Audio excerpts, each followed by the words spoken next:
Hey everyone, it's Patrick from the Babylon.js team. Welcome back to the channel. Today I want to talk about custom lighting, and the technique I want to use for custom lighting is material captures or MatCaps. Now, if you're a Blender user or a ZBrush user, you're probably already familiar with what MatCaps are, but in case you don't know or you haven't seen them before, let me show you an example of MatCaps. So this is ZBrush's MatCap Materials.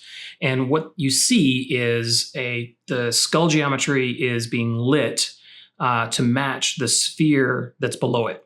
So the sphere is just a texture. It is a texture that has the light from the scene described on it. And then what we're doing is we're looking at the surface normal of the geometry in view space, and that view space is saying whether the normal is pointing up or towards us or left or right. And basically we take that direction and we convert it into a UV coordinate on this texture and return the pixel in that direction. So if we're looking at a surface that's pointing up in view space, we will use a pixel towards the top of the texture, and that's how we represent that color on that surface. So the reason this is interesting is because it gives us the opportunity to have a very complex lighting setup without actually using any lights. So basically, in essence, the geometry's material itself is telling the entire scene how it's supposed to render with lighting and everything. So this is a very cheap way to get some complex lighting if you have a very simple scene, especially if you have a fixed camera. So let me show you what this looks like in Babylon. So here we have a playground setup, and we're using 3 different spheres. Each one has the exact same node material on it. They're just using 3 different textures. So let's show you what the node material looks like. It's very simple.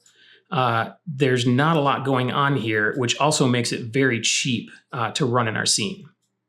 So basically what we've got here is the nodes up top are just our vertex nodes, our standard vertex nodes. We didn't do anything special with them.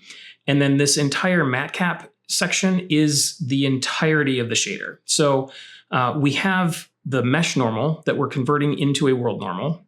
And then we do a transform into view space by transforming it with a view matrix.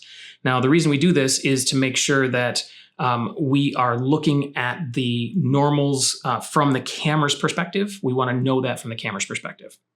So this next step here, this vector splitter, the reason we are splitting the vectors out here is because the normal that's returned is a 3-component normal, X, Y, and Z. But we only care about X and Y. We don't care about Z because Z is pointing at us. So we just want to know where on the texture to look up. So we just want our 2 coordinates, X and Y.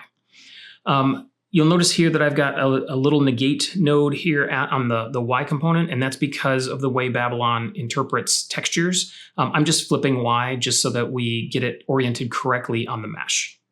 And then we merge it back into a 2-component XY vector, and that gives us basically our UV coordinates. Now, the challenge here is that right now that vector is still in -1 to 1 space, and for UV space, we need 0 to 1.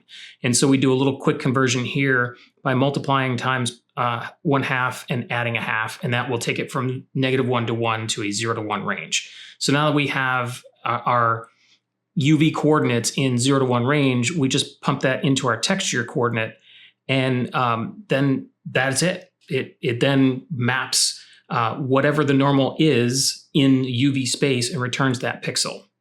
So basically what we've got here is very simple, very quick lighting that can be fairly complex. Now, how do we get the textures? You can make the textures in any way you want. You can download them from any kind of GitHub repository, or you can make them yourself. And basically what I've done is I've gone into Photoshop and I've just painted a few textures. So basically, the first shader on the first sphere on the left was using this blue shader, and what it is just I created a blue square texture and added in a gradient from a light to a dark color. And then I went in with a paintbrush and kind of painted in the arcs. And so basically this is all you need to create the look that you're going for. Now, this gives you the artistic license to make any kind of material look or lighting setup that you want here. So in this sense, I painted something that was very dielectric and very rough. So there's not a lot of specularity to it. It's going to feel very soft or rough plastic or something like that. The next one over is this more enameled covered or coated paint or something like that. And so the reason is because I added in this slight reflection but blurred it. It tells you that it is reflective of the surface, of the light on the surface, but because it's not super sharp, it is a little bit rough. So this could be a plastic, or this could be, like I say, a coated paint or something like that. And then again, it's just literally, we can turn off some of these reflections, and it's just a circular gradient.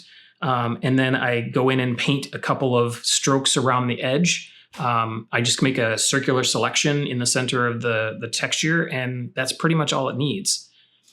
This last one is more reminiscent of a chrome or a metallic because it's highly reflective, and because the reflections are very sharp, you get that kind of super reflective chrome metallic feel to this shader. So you can do something like this by taking a photograph and then doing a sphere displacement on it, and then create your lighting environment that way. So there are a lot of ways you can do this. It doesn't really matter how you create your MatCap material. The big thing is that you have full control over it. So you also see that because I have 3 copies of the same material and I'm just swapping out the textures, we have the capacity to make this very complex as a scene. So I could have MatCaps on several different parts of my geometry. We could, as you can see here, we've got descriptions of 3 different lighting conditions all in the same scene.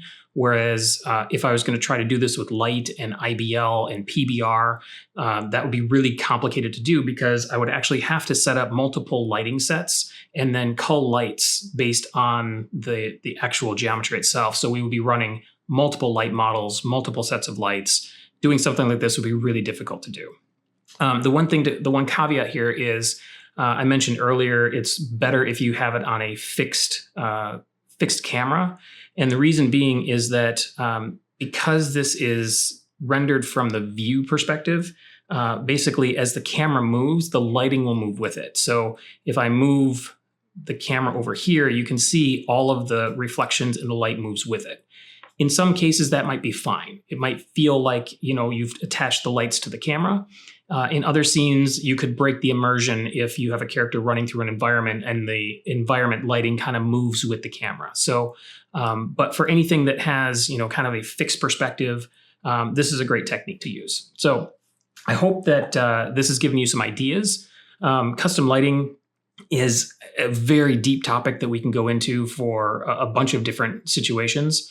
But this same technique could be used for a bunch of different things. So instead of feeding in the normal in view space, you could actually do a dot product of the normal and the light direction, and then use that as the XY lookup, and then have kind of a light to shadow color spectrum that you're using. Or, there's so many other things you can do with this. So I hope this shed some light on some custom lighting opportunities and gave you some ideas for things you can do with your scenes. Take care.